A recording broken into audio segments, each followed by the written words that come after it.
This episode is brought to you by Experian. Are you paying for subscriptions you don't use, but can't find the time or energy to cancel them? Experian could cancel unwanted subscriptions for you, saving you an average of $270 per year and plenty of time. Download the Experian app. Results will vary. Not all subscriptions are eligible. Savings are not guaranteed. Paid membership with connected payment account required.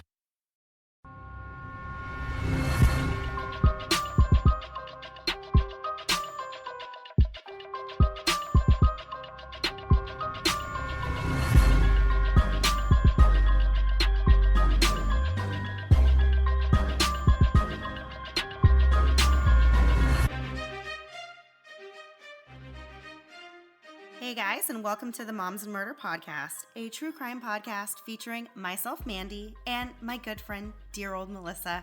Hi, Melissa. Hi, Mandy. How are you? I'm doing great. Yeah? How are you? I am doing real well. We've shocked. had an interesting day today. Yeah.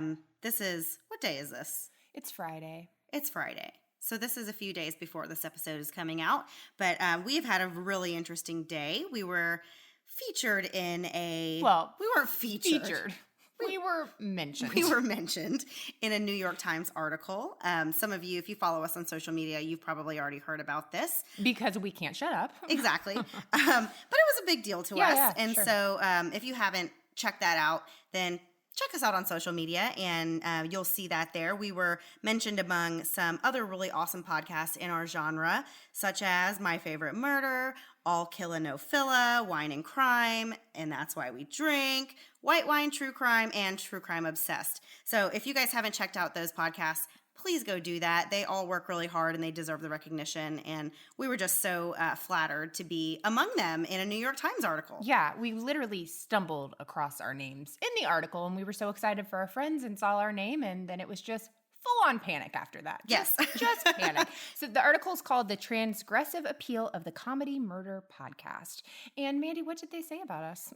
They said that we favor a softer, gentler laugh. So that's what we seek to do. And I guess that's what we do. That's what they said about us. So that must be true. It was on the internet. Hashtag giggles. So we are going to jump right into this week's episode. Yes, we have probably a little bit of a longer episode. This is a really crazy case, so we don't want to waste any time. We've never used that word to describe a case. Ever. Never. Never say crazy. Nope. All right. So today's episode is about the strange disappearance of Johnny Altinger from Edmonton, Canada. Johnny was a social man with many friends, but he had also been looking for love on the popular dating website / app called Plenty of Fish. I guess it's a website and an app. Sure. I'm sure it is now. Yeah. It was through that service that he met a woman named Jen. After exchanging a few online messages, Johnny and Jen arranged to meet for a date. He was excited but cautious about meeting a stranger for the first time, as one should be. Sure. And so he forwarded some of their email exchanges to a few of his friends, actually, to let them know where he would be and who he would be with. And he set out on his journey to pick up Jen for their first date. So we're gonna do a little bit different this week, and we're actually gonna read some of the actual emails that were sent from Johnny to the friend that he was letting them know what was going on. So he had actually sent like a forwarded copy of this message from this woman that he was supposedly going to meet for a date. So I'm going to read a couple of those just so you guys can get a little context here. So these were sent on October 10th, 2008. The first one reads, "Although this sounds exciting, I have to make sure you're not some kind of weirdo, and so far you seem fairly well put together, but anyone can lie online, right? So I have an idea for how both of us can be made comfortable with the situation, and by both of us, I of course mean me. LOL." Dear Lord. I hate reading the word LOL. It's painful for me. It really is. So it goes on. "I bought this, well, let's call it a handyman special. I'm all about resale, and the back gate is a little screwed up, so I locked it off and everyone's just been entering through the garage, so it works out okay. When you see it, you'll know what I mean. If you do this, I can direct you to the house from the alley without giving the street address and see you before I let you in. Maybe this is paranoid on my part, but I have to look after myself. My first instincts about people are never wrong, and I know to trust them. I want to play very much, but I have to be cautious, as I'm sure you can understand. If you're okay with this, let me know. If not, we will have to miss each other. On a lighter note, though, if we really gel, you said you had 4 days off. How long can I keep you for if I choose? Maybe you should pack for a few days. LOL. Signed, Jen. So real quick, we could save this back alley meeting if we went to McDonald's, if we went to Chili's. Right. Just meet in a public place. What's wrong with Chili's? That's like the date location. But this whole first email exchange is really odd to me for a first email. Like, this is just a really long-winded way of saying I don't trust you. I'm already exhausted by this person. Right. Next. Thank you. Swipe left or right. Let's I don't just know which move on. one. Yeah. So the second message that Jen sent to Johnny Altinger was a detailed kind of message about how he could get to her place. So a normal person would just say, this is my address. Right. Google it and pick me up here. No, a normal person would go to Chili's. Right. But they didn't do that. So instead, this is the message that she sent. It says, okay, if you're coming from the south, best thing to do is use the White Mud to get to 50th Street and go south. Then you go right on 40th Avenue, and after a couple blocks, turn right again at a yellow crosswalk sign into the alley. Some guy parks his RV there, so pay attention. LOL. This person laughs a lot. They love their own jokes, much like us. Yes. Once you do that, just go left and park in the only driveway on your left that looks like a forest. LOL. What did I say? Fixer-upper. Yeah, it's not paved. There's a couch and some other garbage I haven't had time to call the city about yet. SOS, just abort mission. This is a terrible idea. Stay with us, guys. There's a point to reading all of these. I'll just leave the garage door partly open for you to sneak in through. Just make sure you push the button at the regular door to close the big door. I have a friend coming over to use part of it as a workshop this weekend, so he blanketed off where my car usually goes. LOL. LOL. Like I need red spray paint on my car, right? Don't ask. Nobody would. Nobody has any idea what's happening. This is all too much information. Okay. Yeah.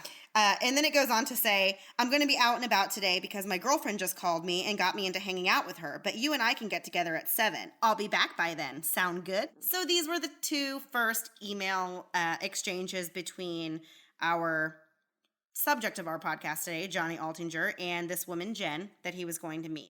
Johnny would not be seen again by friends or family, but a series of strange emails would be sent from his email address, leaving those close to him puzzled and concerned for his safety. On October 13th, 3 days after his scheduled date with Jen, Johnny's friends Dale and Deborah would receive the following email. Hey there, I've met an extraordinary woman named Jen who has offered to take me on a nice long tropical vacation. We'll be staying in her winter home in Costa Rica. Phone number to follow soon. I won't be back in town until December 10th, but I'll be checking my email periodically. See you around the holidays, Johnny. The same message was sent to Deborah multiple times with different subject lines, which she found odd. On the same day, another friend received the following email from Johnny's email address. Hey man, no worries on my end. I'm good. Better than good, as a matter of fact. The girl and I hit it off big time. I know it's only been a few days, but I think I'm falling hard, and she feels the same way. Totally unexpected. She's also really wealthy and offering to take me on a tropical vacation for 3 months. I'm thinking I'll do it. Never done anything so spontaneous, and it would be a great experience to get in before I die. I'll be in touch. John. What? Like, oh, Mandy. I have so many questions about all of this. Like, so the idea being, right, that his friends, he was kind of saying, I'm meeting this girl, no big deal. I'm going to stay with her for, it could be for a while. Which is, okay, you just met this person online, but sure, let's go away on a tropical Costa Rican vacation. Okay, it happens? That's does it? No. People meet each other and then they stay with each other or whatever. It happens. My holdup is who meets you and is like, got your passport? I have a home in Costa Rica. Right. You're not a rapper. Yeah, this isn't the odds happen. of that are slim. Mandy, I think there's 0. I feel like I could go on the record and they would be 0. Nobody's bringing you to Costa Rica after you drove through an alley past a dumpster and a couch and then bringing you on a tropical vacation. You're not Jay-Z. No, it's not happening. Back to the story. A couple of days later, on October 15th, Johnny's boss would receive an emailed resignation letter in which Johnny stated that he had a life-altering opportunity that he could not pass up and he would not be returning to work. Attempts were made by other friends to get in contact with Johnny, And those messages were responded to with the same claims that Johnny was doing just fine in Costa Rica with his new girlfriend, Jen. Johnny's friends were baffled and said that aside from the bizarre emails, he had seemingly dropped off the face of the earth. One day, his friend Deborah was online, and she noticed that Johnny was also online. But what was really strange to her was that I guess this was some kind of a messenger where, you remember back when we used like AOL Instant Messenger, and instead of like a status update, it would go right next to your username. So it would say like, oh, Mandy is online. And then I could choose to change my little memo or my message I wanted to use for the day. So next to his name, it read, I've got a one-way ticket to heaven and I'm never coming back. So that's kind of a strange thing to read on your friend's. I haven't seen you on Earth, and now you're talking about heaven? Exactly. So later that day, she received a phone call from another friend who said that Johnny appeared to be missing. So with the suspicion growing, a few friends decided to drive over to Johnny's condo just to take a look around. The friends actually had to break into his place, of course, because he wasn't there. But everything inside appeared to be completely normal, and there was absolutely no sign of struggle or no sign of robbery or, breaking and entering or anything like that. The only things missing were his wallet, his keys, and his car. So it seemed as if Johnny had just gone somewhere and would be back soon. Johnny's friends were still not satisfied that he was safe, and they enlisted the help of the Edmonton Police Department. Detective Bill Clark was on the job, and to him, it seemed like Johnny's friends were making much ado about nothing. They felt that it was entirely reasonable that an adult man might decide to take off to Costa Rica with a woman, and he really did not take the case seriously as a missing persons case.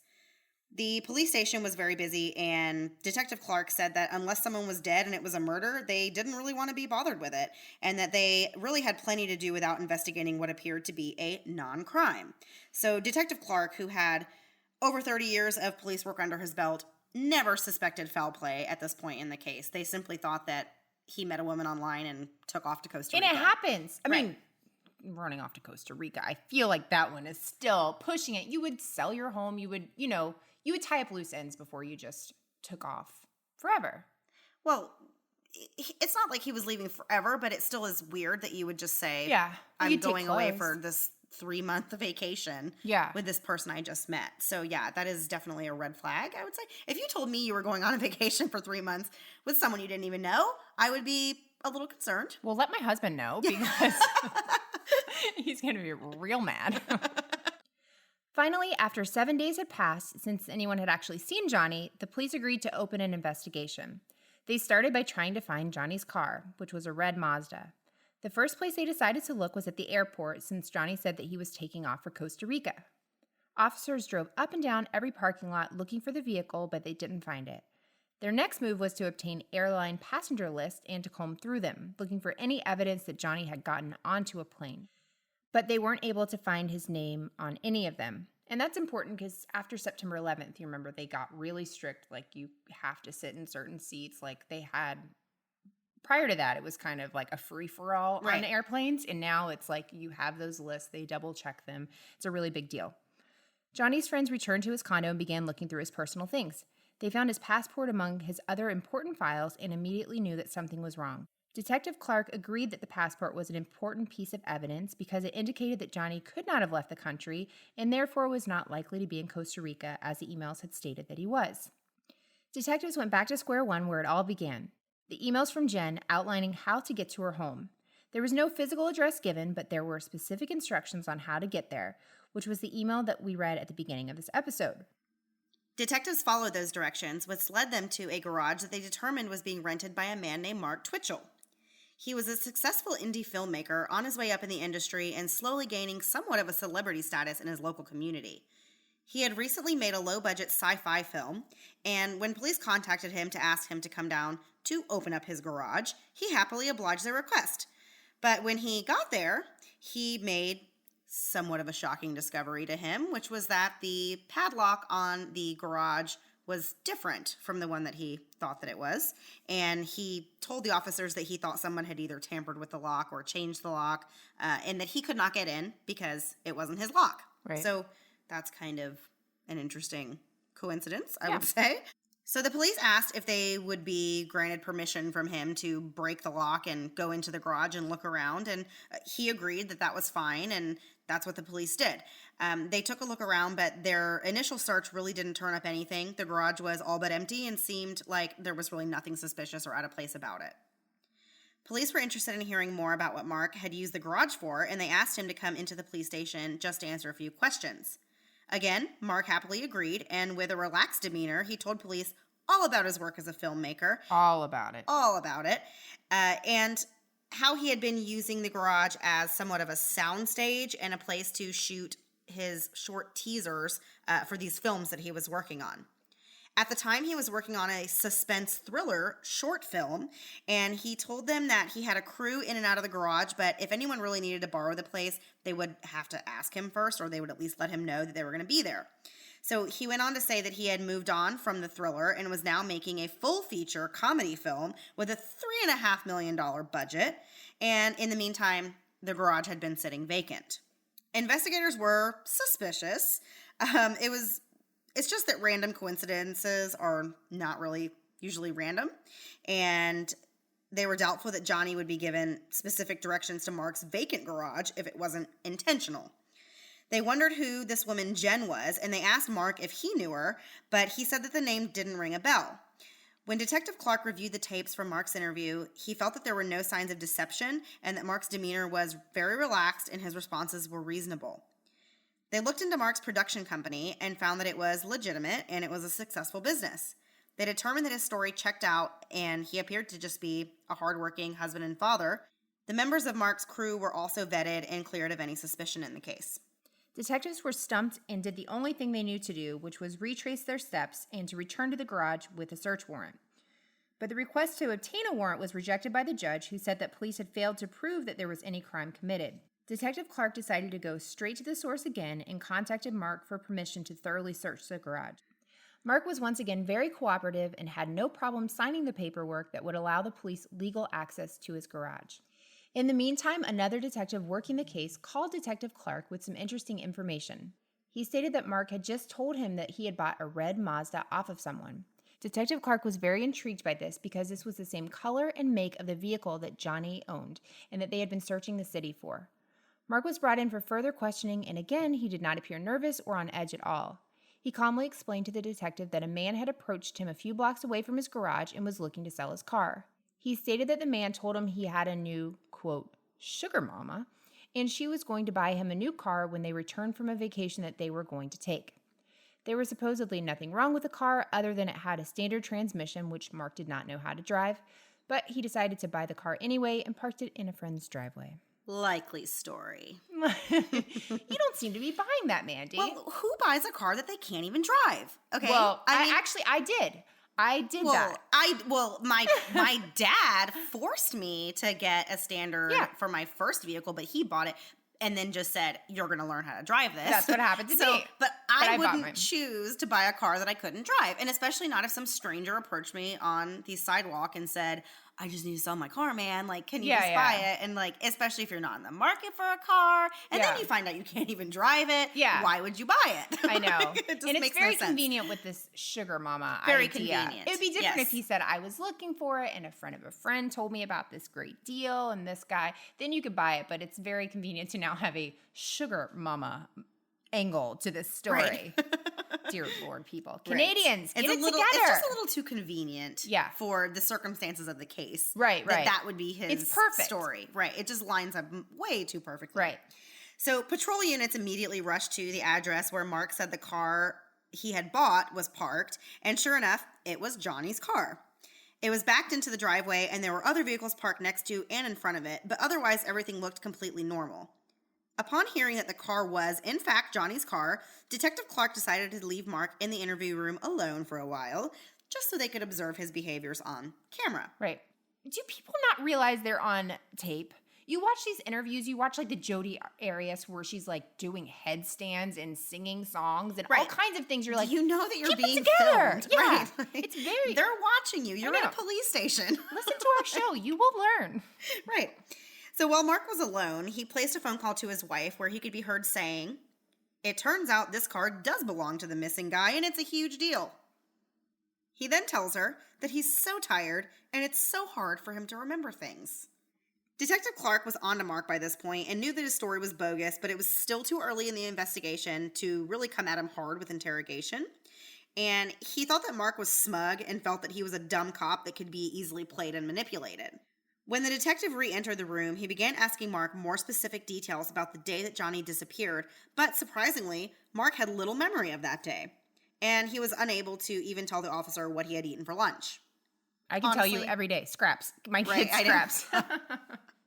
I can either not remember what I ate for lunch, or I can guess and probably be right, because I eat the same things all the time. Right. So hours of questioning revealed no new information, and Detective Clark felt that it was time to switch gears and start playing the part of hard cop. He came out and point blank told Mark that he had no doubt that he was involved in the disappearance of Johnny, and Mark played it cool for another 4 hours before he finally asked if he was under arrest or if he was free to leave. Detective Clark told him that he could go, but that the department was going to seize his car and he would not be granted further access to it. And an interesting note about his car, when they went to the parking lot to take possession of the vehicle, the officer noticed that his car had one of those vanity plates, and it like read Dark Jedi. That's what the back of it was. I guess he was really obsessed with Star Wars. That was like his movie, right? It was kind of based on Star Wars. Well, him and his crew had done like a fan fiction kind of like reenactment of like a Star Wars thing.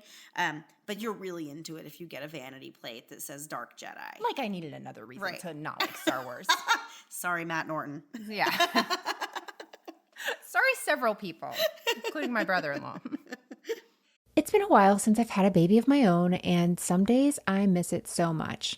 The baby cuddles and baby smiles, but when it comes to diaper rashes, not so much.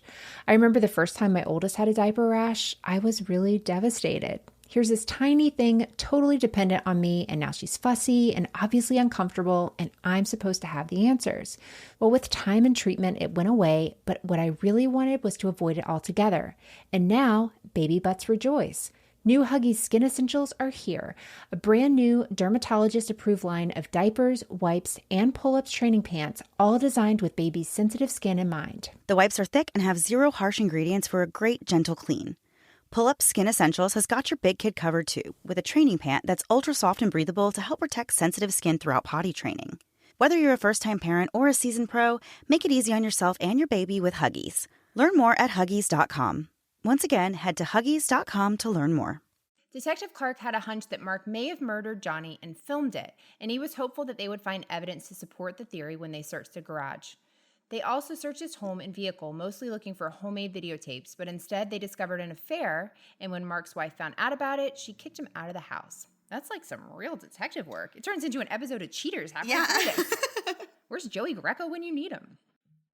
Mark remained calm and collected and moved back home with his parents. When Clark paid the home a visit, Mark's mother had nothing but good things to say about her son. But his father was interested in hearing what Detective Clark had to say. I wonder why. Not a good sign. No. Mama's going to save your butt. Daddy ain't. Nope. Daddy doesn't play. A 24-hour surveillance detail was set up on the house and on Mark, but his behavior was pretty typical. He continued to go to meetings and do his work. Police were baffled by the situation, as Mark had never been arrested, had no motive to kill, and there was really no evidence that he even knew who Johnny was at all. They began to focus on the neighborhood around where the garage was located. Police interviewed a young couple from the area who recalled a strange incident that happened one night while they were taking an evening walk. They told police how a young man had stumbled out of an alleyway and collapsed on the ground in front of them, frantically saying he was being chased by a man who was trying to rob him. A few minutes later, the couple saw a second man approaching wearing a dark hooded sweatshirt and a hockey mask. Very Canadian. That would not fly in the States. You'd be like, well, that's definitely a killer. The couple was, of course, horrified and felt like they were in a scary movie despite that it was only around 7:30 in the evening. The masked man went back into the alleyway and stood next to the garage that was being rented by Mark Twitchell. The couple thought the situation was bizarre, and they did report it to the police, but after that, they put it out of their minds and nothing seemed out of place. Police who followed up on the call found no evidence of any crime, and nobody came forward to report an attempted robbery in that area.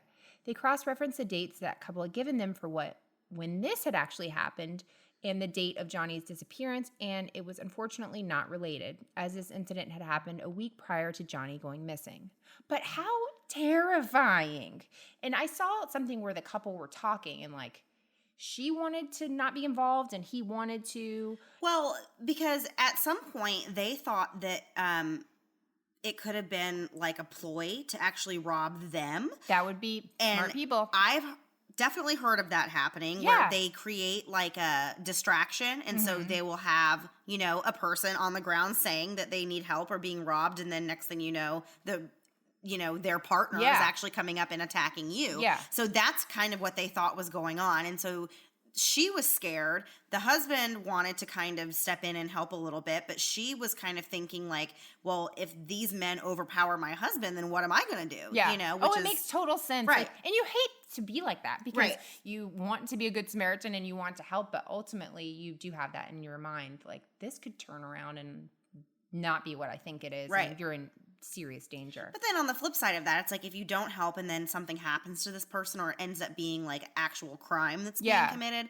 then you're going to feel terrible about that too. So this couple had very conflicting emotions about this whole entire encounter. They didn't know if they did the right thing. You know, they did report it to the police, but they weren't even really sure if it was a real scenario. Yeah, or, but at least they reported it. I mean, my goodness, that could have been – you've heard of people where they see somebody getting beaten to death and they're like, oh, well, I figured somebody else called the police. Yeah. So as part of the investigation into Mark's potential involvement, police took possession of his office computer, which they found in his home. And on the hard drive, they located a video that appeared to be some type of horror movie, and it was titled House of Cards. And Mark told them that that was the teaser for the suspense thriller that he had mentioned to Detective Clark in their first interview.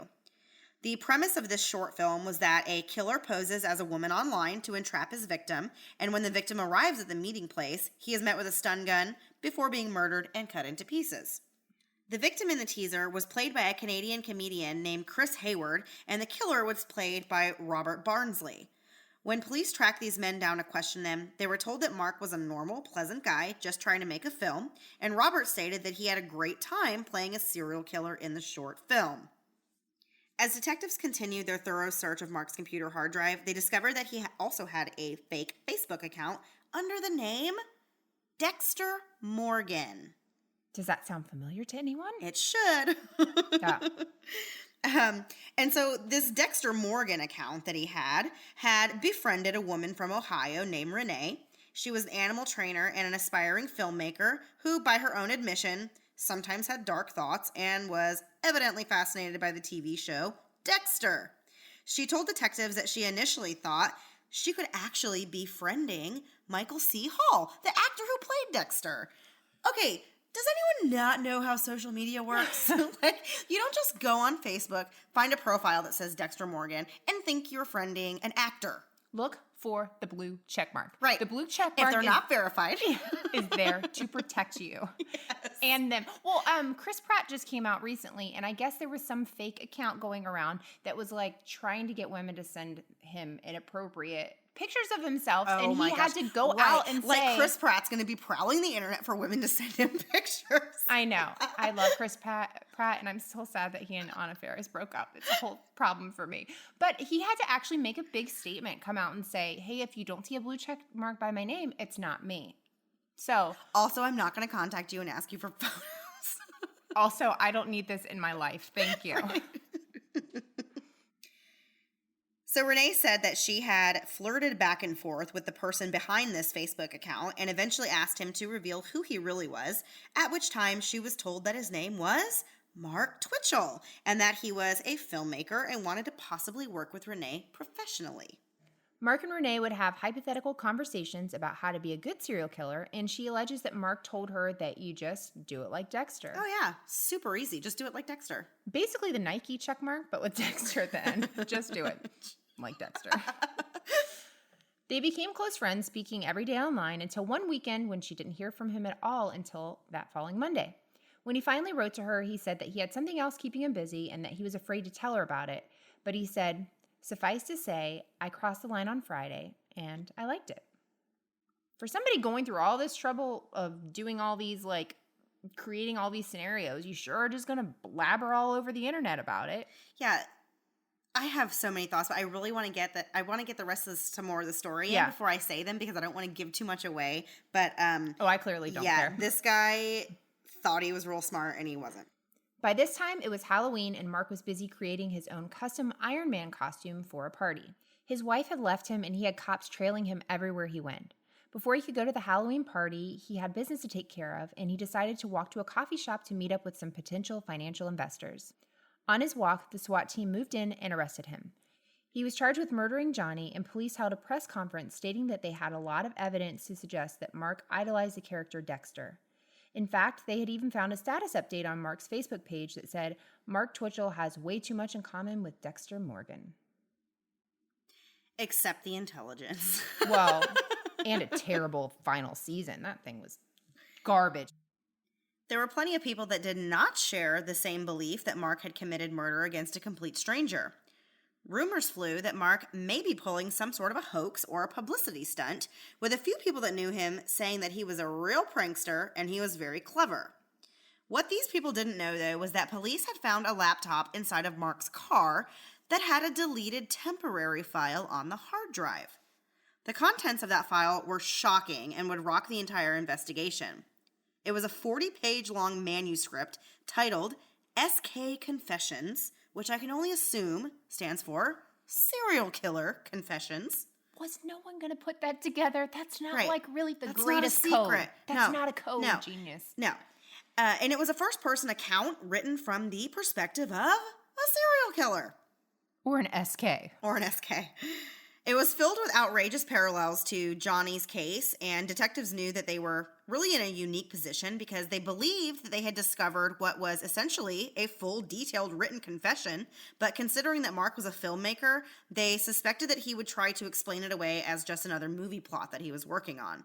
That would be so frustrating and hard, just because it's like you are in a unique position. Like you're in a weird, it's like, you're finding this whole entire document where someone's talking about committing a murder. Right. But you're like, is it really real or is this just part How of... is this not a major movie? Like, this should be a major movie. I don't want this guy to get any credit for anything, but Matt Damon's not doing anything. He can't star in this. Nobody tag Matt Damon in anything. Oh my gosh, please. don't, please. So Detective Clark began the painstaking task of investigating each sentence of the manuscript, desperately trying to determine which parts were fact and which parts were fiction. And what he found was actually pages upon pages of real details. So we're going to read a few excerpts from the SK Confessions manuscript so you guys can kind of get a feel for what was written. This part is from the first page of the manuscript. I don't remember the exact place and time it was that I decided to be a serial killer, but I remember the sensation that hit me when I committed to that decision. It was a rush of pure euphoria. The next one. When a man approaches 30 years of age, he tends to question what his ultimate purpose is in this world and where he fits into the picture. For the most part, I am merely following my own nature, which was devised by the grand design of the universe. Oh, good grief. You're a husband and father. Why don't you work on that? That could be a purpose. Dark Jedi. He goes on to say, I won't deny that the aforementioned scenario would play well in an insanity plea. Who do I want to target? At first I considered married men looking to cheat on their wives. I finally settled on middle-aged single men who lived alone. Easy to manipulate, easy to seduce under my fake female disguises. Oh, man. Can you imagine the detectives reading this and just being like, this is it? Like, this is Wouldn't you just basically hand this to the prosecutors and say, boom, shakalaka, I got your case covered for you? Yeah. You're welcome? That's what I would say. It's over now? Yeah. So the manuscript outlined in detail how the killer had carefully created a shopping list of kill supplies and purchased them all in cash at different stores so as not to be too obvious. Among the items listed in the manuscript were specific types of dark clothing, disposable overalls, a hunter's game processing kit, a special kill knife, several rolls of painter's plastic sheeting and packing tape, duct tape, a stun baton, an airsoft pistol. This guy was going out and getting everything that he could possibly think of that he would need, and pretty much all of it came straight from watching Dexter. A little ways into the manuscript, the author, who we now know as Mark, writes, I'm a huge fan of the Showtime series Dexter, as you may have guessed if you're at all familiar with the show. Don't give yourself so much credit. Well, honestly, at least he's citing sources. He then goes on to describe creating a fake profile in which he posed as a woman to lure an innocent man to his death. The details were horrifying to read, but the long and short of it is that the killer attacked the victim from behind with a metal pipe, which he used to beat the victim over the head repeatedly. The victim, who is named Jim in the manuscript, did not die from the blows to the head, but fought back hard until the killer had enough and stabbed him in the stomach. He then outlines how he used the game processing kit to dismember the body before driving away in the victim's car, a red Mazda with a standard transmission. How do you write this down on paper and it's not true? Like, where do you get those types of details? This is where the cops were, like, so frustrated because they were like, obviously you're writing about what you did. These are the exact details of the case that we're investigating right now. Right. It's very strange, very creepy. I can't even imagine coming into contact with this manuscript and realizing what it actually was. And I mean, I would just want to burn the whole thing. Yeah. Well, I don't think that's a good idea. You need it, I know. But it seems very, very important. And burning it is like the worst idea. But I would want to light it on fire just because it's like, I wouldn't even want to read that. I know. You know, it's like once you start realizing that it's true, it would be so hard to read it. Yeah, you know? For sure. Police did find a game processing kit, and they already knew that Johnny had been lured in by who he thought was a woman wanting to go on a date. In the story, the killer tried to burn the victim's remains in a drum in his parents' backyard, and police did find a burn ring in the grass at Mark's parents' home. No wonder his dad's like... wanting to know more. Like to know a few more details here. Even minor details in the story were accurate and true to life, including an account of the killer getting pulled over by a dumb cop who didn't know he had just killed someone. Detective Clark did some research and learned that Mark did get pulled over, and when he hunted down the officer and asked him for the story of the events, it was almost exactly what Mark had written in the manuscript. So at some point, it stops being, like, clever on his part and starts being, like... dumb? Just a confession. Right. Yeah, like, real dumb. The most puzzling thing police read was that there was a second victim who had gotten away, but police had never been made aware of such an attack. They decided to go out on a limb and release a photo of the hockey mask to the public, asking for anyone who may have been attacked by a man wearing it to please come forward. They didn't have to wait long.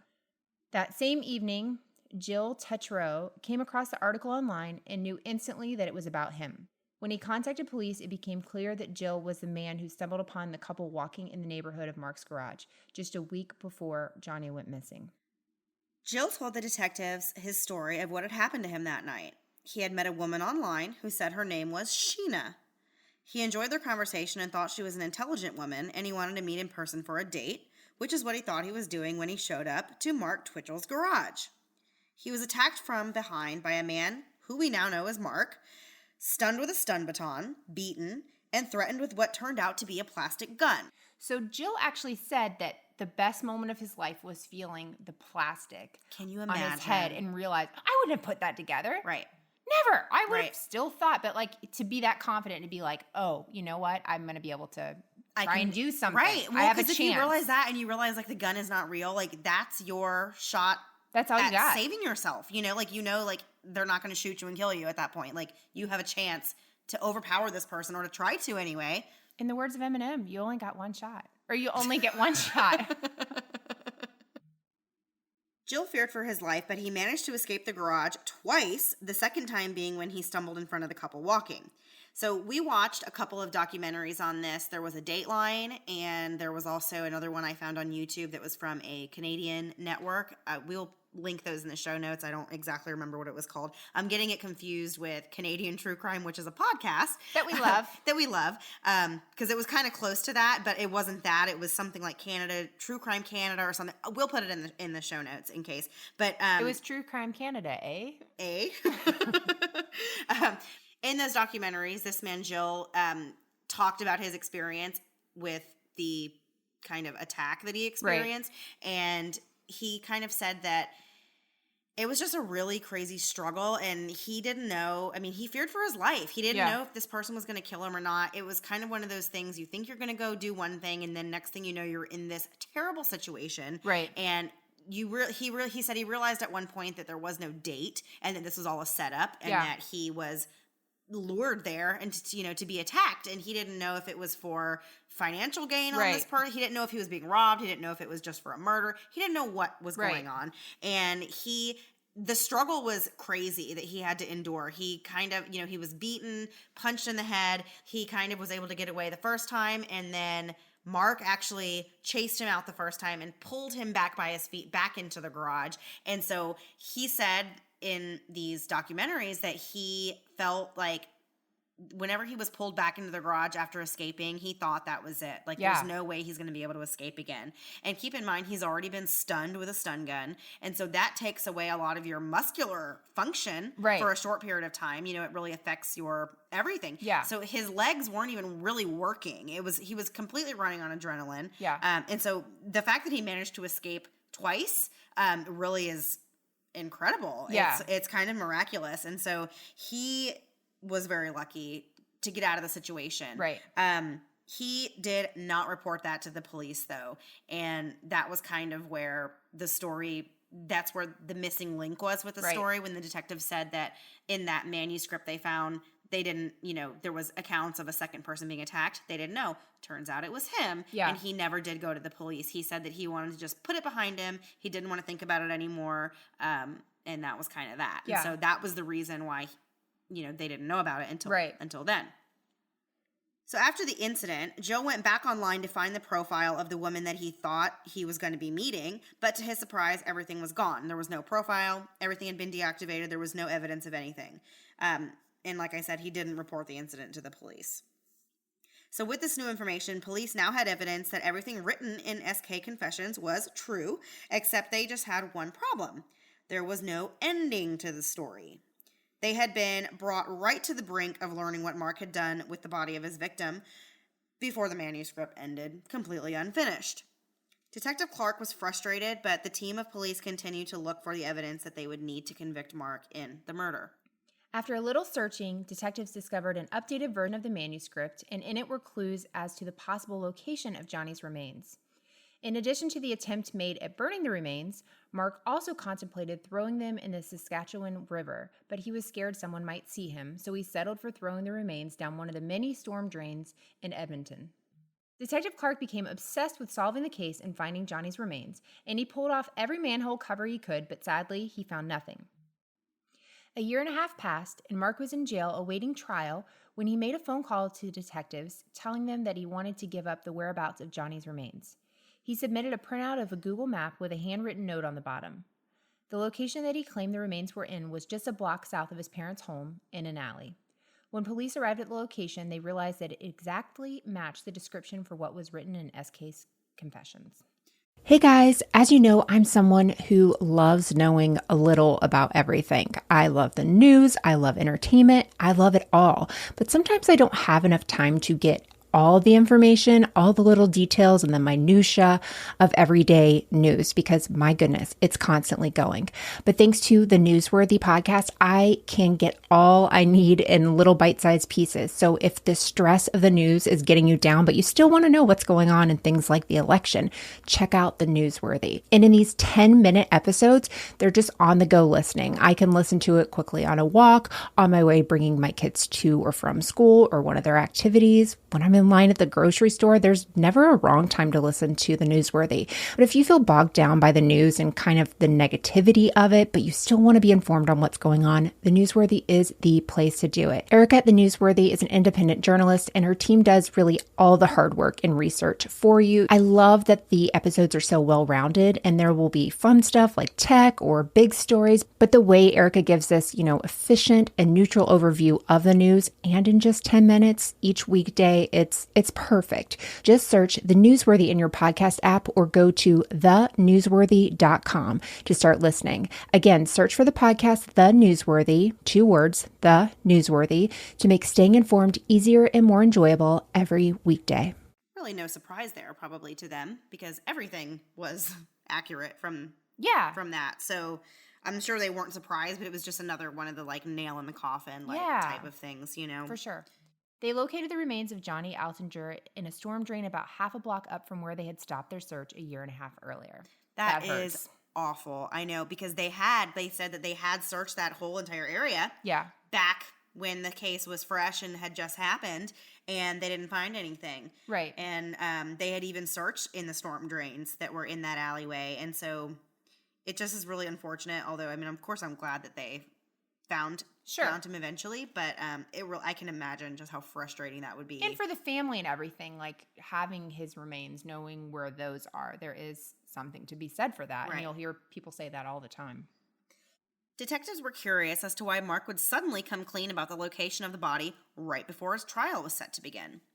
The judge had issued a gag order on the media, so when the trial began and it came out that the remains had been found, it really caught everybody by surprise. Prosecutors revealed the SK Confessions manuscript to the jury and explained how every detail of the murder was documented within it. The problem was that Mark had never admitted to authoring the manuscript, and Johnny's real name was not used in it. They knew they would need more than just the manuscript to convince the jury to convict him of first-degree murder.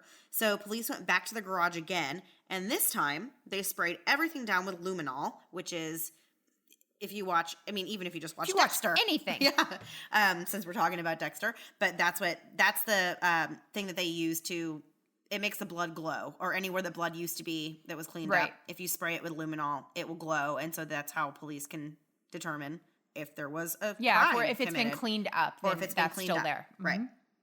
So sure enough, the room lit up with the telltale glow of where blood had previously been. There was a large spot on the floor where blood had been pooled, as well as on a table where police believe Mark dismembered the body. They found a human tooth fragment and blood spatter on the walls and the garage door, as well as the big game processing kit that was mentioned in the manuscript. Every single tool in the kit had the victim's DNA on it. Police also located the kill knife in Mark's car with visible dried blood belonging to Johnny still on it, and post-it notes on the console with a map drawn from his garage to Johnny's address. Wow. All very incriminating. Yeah. And for someone who wants to emulate Dexter, he does a really terrible job. Thank goodness. I mean, Dexter got away with it a million times. Dexter was also killing people who deserved it. This guy... Dexter was also on television, Mandy. Right. It's also not a real thing. It's not real. I mean, I understand all of that. Yeah. But I'm saying, like, if that's your goal and that's what you're trying to be like, you're missing the mark here. Yeah. You are not doing what Dexter was doing in the show. Like, Dexter was going after people who, in his eyes, he thought... We're not condoning what Dexter did either. It's a television show. My goodness. And it's great TV. But in real life, it doesn't translate. And this guy... wasn't even exactly following who he was supposedly trying to follow. You know, Dexter wasn't luring in innocent people who had nothing to do with anything and hurting them in any way. Right. So this guy was terrible. And then having the knife in your car with actual blood still on it. This wasn't that they found like with the luminol or they found the they said that it actually had dried blood like still on it. And so, come on. But you got to wonder if those kind of things are a trophy, because you hear about that a lot where they keep something from the victim or they keep some kind of evidence or something where in their minds, like seeing it or holding it or whatever, kind of they relive the whole thing. And if he was so obsessed with killing and wanting to do this, you can see why maybe it wasn't that he was so dumb. Maybe he was dumb, but maybe he wanted to keep it for that reason. So weird. I can't get my head around that. No.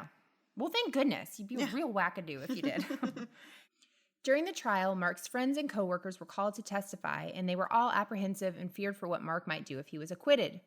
Mark remained emotionless throughout the testimony, up until the point that the prosecution played the tape of Detective Clark telling him that he had no doubt he was involved in Johnny's disappearance.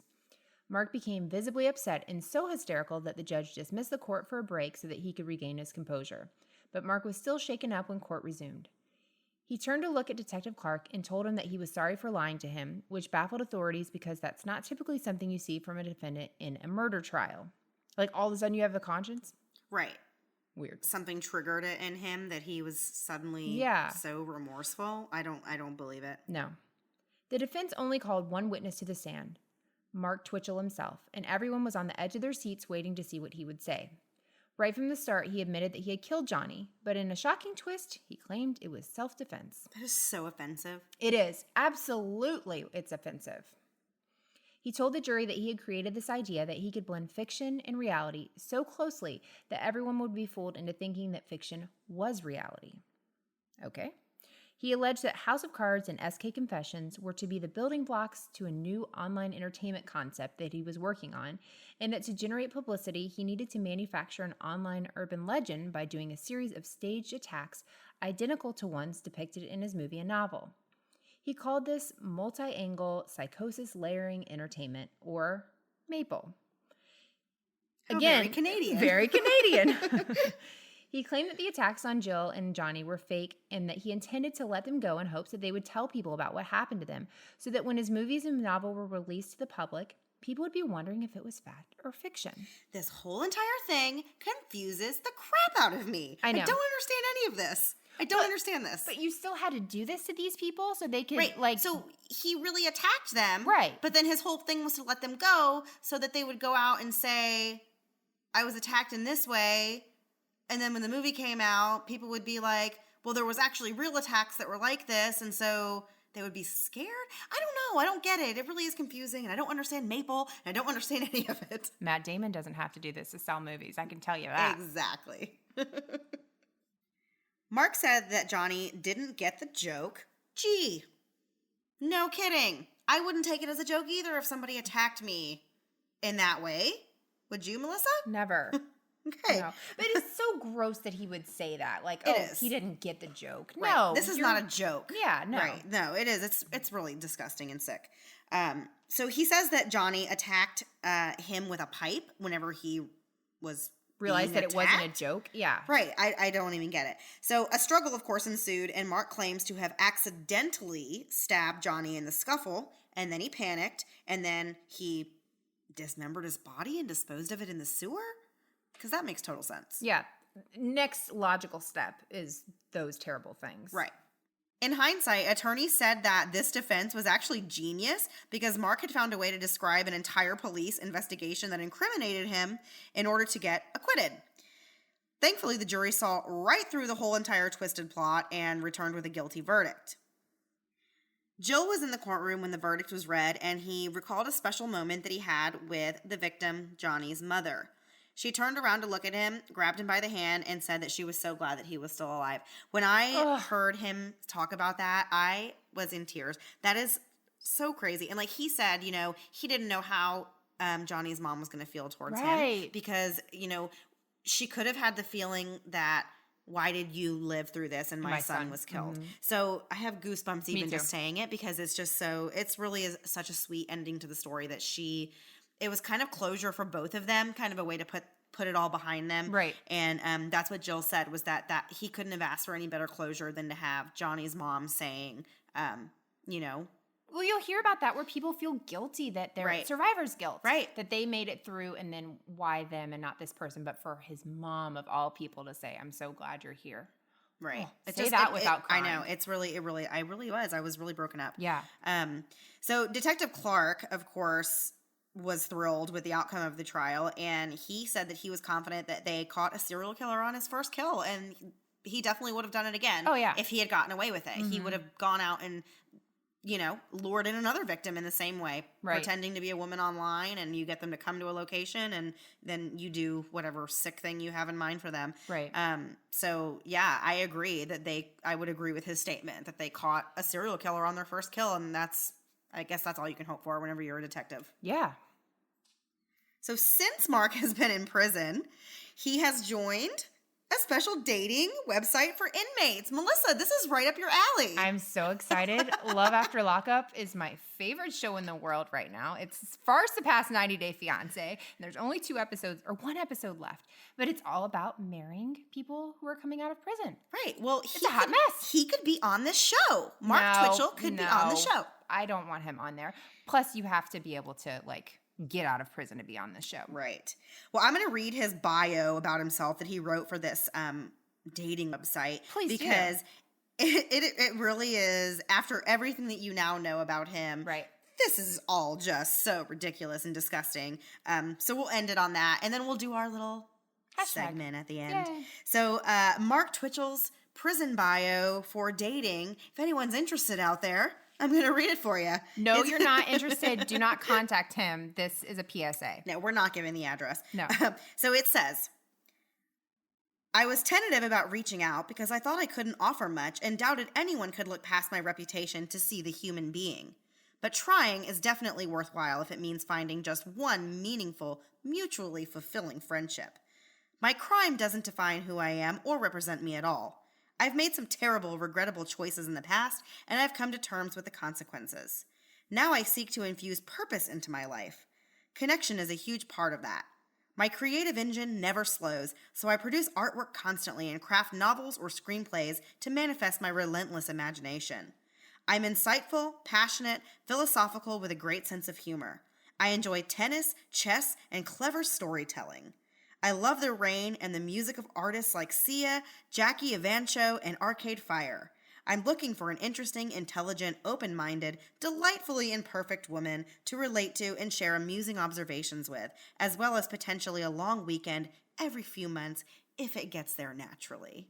I can't with all of that. That's so. First of all, he ruined Sia for me, and I don't appreciate that at all. And what are your observations? Right. What are your observations? The comical things that happen at commissary? I've seen 60 Days In. It is not a walk in the park in there. The part where he said he was into clever storytelling made me so mad. Yeah. That's really gross. That's disgusting. But all of this, it's just so ridiculous, insightful and passionate and philosophical. Great sense of humor. Yeah. Hilarious, dude. You're hilarious. No, I can't with any of that.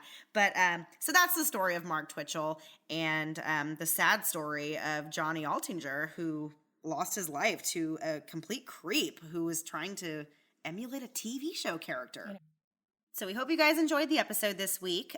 We wanted to quickly just mention that we have our Patreon account at patreon.com/momsandmurderpodcast. Thank you so much for donating to that, honestly, because we are not raking in money.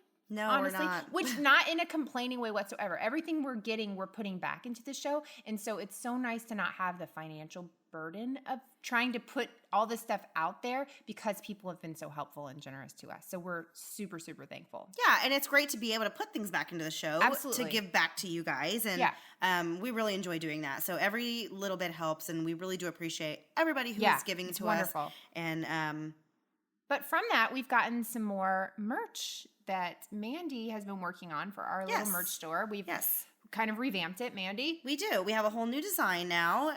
It's a really cute little one. Adorable. It has our logo, but it also has a chicken for me and a Diet Coke for Melissa. So it looks really cute on a lot of different items. Really so if you guys are interested in checking out our merch store, you can also go there. It is momsandmurder.threadless.com. Yeah. And check out what we have there. That website is a little confusing to navigate. So it is. If you have any problems, just email us or message us and we will help you out and figure it out. So Melissa, last thing before we go. Hashtag. What are we going to talk about this week? This week, we are going to talk for, how long are we going to talk? 3 minutes? 3 minutes. We decided that 2 minutes was too short. It induces a certain amount of panic, and after this whole New York Times thing, we're panicking already. Cannot take anymore. So 3 minutes, we're going to talk about pet peeves. Yeah, pet peeves, sort of things we hate. It's going to be ish. Pet peeves ish. Okay. Thank you to Hannah from the Film Rose podcast for giving us this suggestion. Mandy, are you ready? I'm ready. Melissa, 1, tell me. 2, You first. 3, go. Okay. Number 1. And it could be number 1 through 100 for me. Feet. I hate feet. I hate your feet. I hate my feet. I hate all feet. I love baby feet. I will take that. I love baby feet. I don't want to see your feet at the beach. I don't want to see an Instagram. Do not tag me in an Instagram post You with live feet. in the wrong state. I know. Yeah, feet are flying around. Florida might as well be called the foot state. I know. It smells like feet state. But my goal in life would be to be like Liz Lemon and for it to be socially acceptable to wear socks and sandals at the beach. I would love that. Socks and sandals. Oh my gosh. It's the Liz Melissa, Lemon in me. Stop it. I love it. Yeah, I hate everyone's feet. Good day. There was one time I was really excited about a toenail polish color that I had, I sent a picture to Melissa, and That's when I learned she hates feet. Hate it so much. Don't ever send me that garbage again. Show me the bottle. Now I do it just to torture. Yeah. Okay. Mandy, what's your pet peeve? Go. People driving with 2 feet. Speaking of feet, it's all about feet this week. So yesterday or 2 days ago, I was driving and just trying to get to my destination, and the car in front of me, it just we're going like 60 miles an hour, but their brake lights are on the entire time. And so the only reason that happens is when you drive with 2 feet and you have 1 foot on the brake and you have 1 foot on the gas, and you just are ever so slightly pushing that brake with that 1 foot. First of all, it's incredibly dangerous, and it's a terrible way to drive. My grandmother does this, and I get onto her all the time for it, and she always tells me, I'm 80 years old, I'm not changing my ways now, which, fine, I guess if you're 80, you can get away with grandma. it. You can do whatever the heck you want. I know. But it's very irritating because you don't know if they're braking or not, and then when they really are braking, and then you have to, like, it's just too much for me. So don't drive with 2 feet. Please, drive with 1 foot, like a normal person. And sorry to everyone we just offended, but we don't care. But if I offended you, I'm sorry. You should be offended. Don't drive it's with 2 illegal. feet. You're not supposed to drive with 2 feet. But it's also dangerous. Like I said, it's too easy to get, no PSAs. Get confused. And yeah. No. I couldn't do it. And it annoys the person behind you more than anything. So stop doing it. Don't do it. My last one is going to be very controversial, Mandy. My last one is romantic comedies. I hate romantic comedies. You hate rom-coms? Rom-coms are the worst. Don't give me a rom-com. I'm not interested. I want suspense. I want comedy. So you don't like the breakup or like, I mean, all the Jennifer Aniston ones are hilarious, and I love them all. You hate them all? Hate them all. You hate every them all. last one of them. Wedding Crashers? Oh, I love Wedding Crashers. That will be my exception. That is one of my favorite movies of all time. Wedding Crashers is my favorite rom-com. Yeah, okay. We can agree on this. That's good. Okay. But basically all other ones can go eat a rock because I really just, I don't like it. Drew Barrymore, lovely lady, not interested in your movie. 54 States? All-time worst. All-time worst movie. Give me a break. Nobody's waking up with amnesia every day, falling in love. Give me Memento. Melissa's like, I wish I was. 11 years later, and scene. All right, you guys, thank you for checking us out this week. We'll see you next week. Bye. Well, hello, my friends. I am CK, and I'm the host of a new and amusing podcast called Mirths and Monsters. Ever wondered about the cry of the haggis? I kinda know. Or wondered if a man and his canine companion, say hello Finn, could travel back in time to watch a celebrity death match between St. George and the Dragon? Wonder no more. All these are answered and more on Mirths and Monsters. Available on iTunes, Podbean and SoundCloud. Catch me on Twitter at Mirths and Monsters or mirthsandmonsterspod@gmail.com. Till next time, slanja. Your health. What's the podcast? Play me a podcast. Hey guys, it's TJ from the Pints and Puzzles podcast. You make me to my dad. We explore some of the strange, unusual, and often obscure cases throughout history. But did I mention there's craft beer reviews? Well, that show is the best. Come give us a listen on iTunes or your podcast app of choice. Hi, I'm Nick. And I am Rob, and we are the Brohio podcast. We cover all the unknown and much more. Aliens, true crime, famous murders, monsters, paranormal, and everything that goes bump in the night. We keep it funny, slightly trashy, and sometimes we like to talk about crapping our... Nick, we are trying to make a good impression here. Right. You can find us on all your favorite podcast apps. We drop new episodes every Monday. We are a member of the Bomb Pod Media Network. We'd love to talk to you on Instagram and Twitter at Brohio Podcast. And the Bros of Brohio do appreciate you listening. We will see you on the dark side.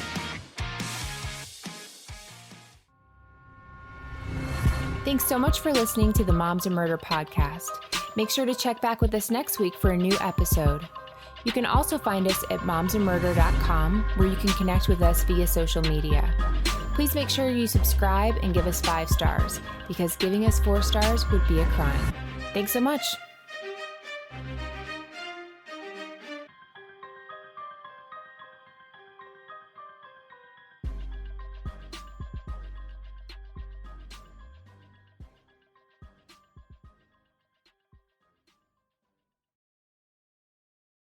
This country was built on a distinctly American work ethic.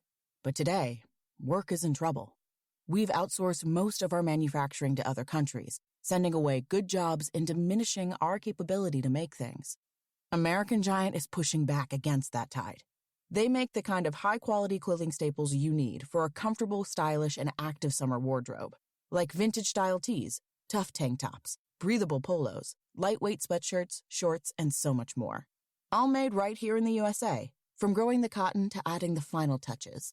So when you buy American Giant, you create jobs for seamsters, cutters, and factory workers in towns and cities across the United States. And it's about more than an income. Jobs bring pride, purpose. They stitch people together. Support America's workers and get 20% off your first order at american-giant.com with promo code STAPLE20.